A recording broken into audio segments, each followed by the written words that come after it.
News nation पर आपका बहुत बहुत स्वागत है। आपके साथ मैं हूं राकेश पांडे। शुरुआत इस वक्त की बड़ी खबर भारत के पड़ोसी मुल्क नेपाल से, जहां पर सियासी संकट अब बढ़ता जा रहा है। नेपाली संसद के बजट सत्र को स्थगित कर दिया गया। बीच में देश को संबोधित कर सकते हैं पीएम ओली, यह भी खबर है। ओली कैबिनेट की बैठक में यह फैसला लिया गया कि फिलहाल बजट सत्र को स्थगित किया जा रहा है। सियासी गहमा गहमी के बीच ओली ने राष्ट्रपति विद्या भंडारी से भी मुलाकात की है।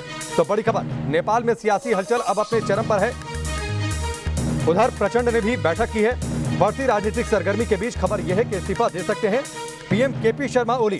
सत्ताधारी कम्युनिस्ट पार्टी ने पीएम ओली पर इस्तीफे का दबाव बढ़ा दिया है। राष्ट्रपति से भी पीएम ने मुलाकात कर ली है। बजट सत्र को स्थगित कर दिया गया है। तो बड़ा सवाल ये कि क्या आज इस्तीफा दे देंगे? खतरे में है ओली की सरकार। पीएम का यह फैसला यह है कि फिलहाल बजट सत्र को स्थगित कर दिया गया है। जो कैबिनेट की आपात बैठक बुलाई गई थी, उस आपात बैठक में यह फैसला लिया गया कि फिलहाल बजट सत्र को स्थगित किया गया है। ओली पर प्रचंड प्रहार है। प्रचंड ने भी उधर बैठक की है।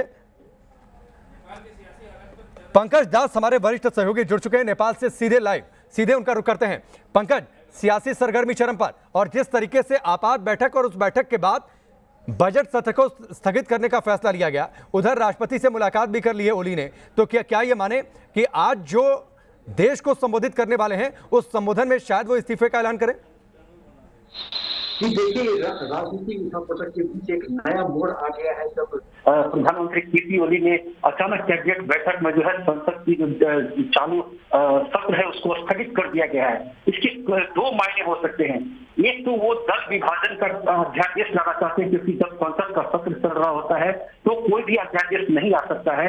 तो हो सकता है वो पार्टी विभाजन की तरफ आगे कर रहे हो, इसलिए उन्होंने संसद सत्र को स्थगित करते हुए जो नया दल विभाजन का अध्यादेश है उसके आने की सबसे अधिक संभावना है। इस्तीफे की संभावना फिलहाल टल गई है, क्योंकि अगर इस्तीफा देना होता तो कैबिनेट की बैठक के बाद वो राष्ट्रपति से जाके मिलते और इस्तीफा सौंप सकते थे, लेकिन उन्होंने मामले को सुलटाने के बजाय और अधिक उलझा दिया है। अब देखना है कि प्रधानमंत्री के इस स्टेप के बाद उनके जो प्रतिद्वंदी है प्रचंड माधव नेपाल है पार्टी में, जो उनसे इस्तीफे की मांग कर रहे हैं, वो किस तरह से इस पर अपनी प्रतिक्रिया देते हैं। क्योंकि ये अभी कैबिनेट की मीटिंग थोड़ी देर पहले ही समाप्त हुई है, जिसमें उन्होंने संसद सत्र को स्थगित कर दिया है। तो प्रधानमंत्री का अगला कदम शायद दल विभाजन का अध्यादेश लाकर पार्टी फोड़ना होगा।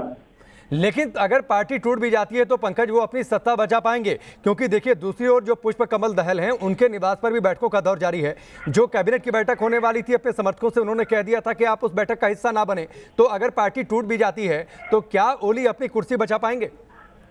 ये बिल्कुल ये असंभव दिख रहा है, क्योंकि प्रधानमंत्री को किसी न किसी विपक्षी पार्टी का सहयोग चाहिए सरकार बनाने के लिए। और इस समय जो दोनों विपक्षी पार्टियां हैं, नेपाली कांग्रेस और जनता समाजवादी पार्टी, दोनों ही पार्टियां प्रधानमंत्री के अगेंस्ट में है, तेज भी अगेंस्ट में है उनके जो कुछ फैसले हैं उसको लेकर। तो इसलिए विपक्षी दलों का उनको ये मिल पाना असंभव दिख रहा है। तो इसमें अब एक रास्ता ये है कि शायद अब इसके बाद वो संसद भंग कर मध्यावधि चुनाव कराने की तरफ भी बढ़ सकते हैं, जो दूसरा ऑप्शन प्रधानमंत्री के पास दिख रहा है इस समय, कि वो अब किसी दल को बहुमत नहीं होगा इस नाम पर वो संसद भंग करके और मध्यावधि चुनाव की तरफ आगे बढ़ सकते हैं। लेकिन पंकज, विपक्ष के पास क्या क्या विकल्प होंगे? क्योंकि जो 44 सदस्यीय स्थायी समिति है उसमें से सिर्फ 15 सदस्य ओली के पक्ष में हैं, बाकी उनके खिलाफ हैं।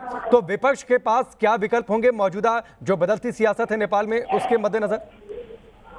अभी एक संकट विपक्ष के पास आगे पार्टी का निर्णय अब अगर ये होता है कि प्रधानमंत्री को उनके पोस्ट से वापस बुलाने का निर्णय करती है, तो प्रधानमंत्री इसको जाहिर सी बात है कि इस समय नहीं मानेंगे।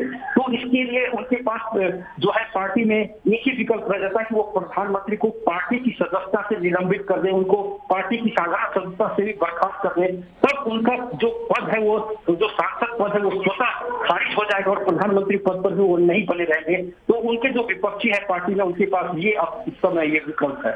ठीक है, स्टैंडिंग कमेटी का जो रुख है पंकज, उसको कितना अहम माना जाए? क्योंकि स्टैंडिंग कमेटी के जो 5 सदस्य हैं उसमें से 3 ने यह कह दिया है कि ओली को पद छोड़ देना चाहिए, उन्हें इस्तीफा दे देना चाहिए। पार्टी का जो प्रमुख का पद है उसको लेकर भी सवाल उठे हैं।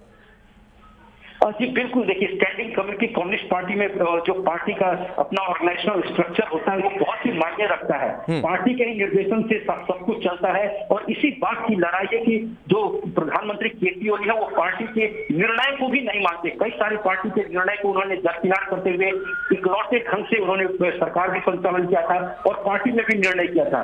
तो इस समय अब सब आपका सारा जो दारोमदार है वो प्रचंड के ऊपर है कि प्रचंड आपके पास इस समय बहुमत है। अगर वो बहुमत से प्रधानमंत्री के खिलाफ में कोई निर्णय करवा सकते हैं तो ये पार्टी तो समझ लीजिए कि अब विभाजन के कगार पर चला ही गया है।